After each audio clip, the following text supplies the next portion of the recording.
नमस्कार मंडळी.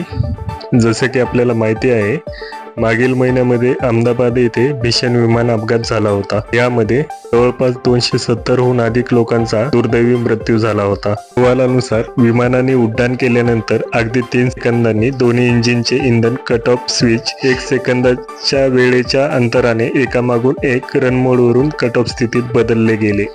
त्यामुळे दोन्ही इंजिन बंद झाले होते अशी माहिती समोर आली आहे. दरम्यान कॉकपिटमध्ये दोन्ही वैमानिकांमध्ये काय संवाद झाला याचीही माहिती देण्यात आली. त्यावेळी स्विचेस रन वरून कट ऑफ स्थितीत ट्रान्झिस्ट झाले.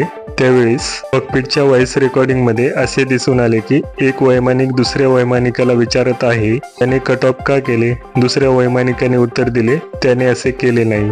अहवालात पुढे असेही नमूद केले आहे की काही सेकंद इंधन कट ऑफची स्थिती राहिल्यानंतर ती बदलून पूर्ववत करण्यात आली. मात्र तोपर्यंत विमानाची उंची घटल्यामुळे सुरक्षित पातळी गाठण्यासाठी वेळ मिळाला नाही. टॉप आणि क्रॅश दरम्यान सुमारे 30 सेकंद विमान हवेत होते असेही अहवालात नमूद करण्यात आले आहे.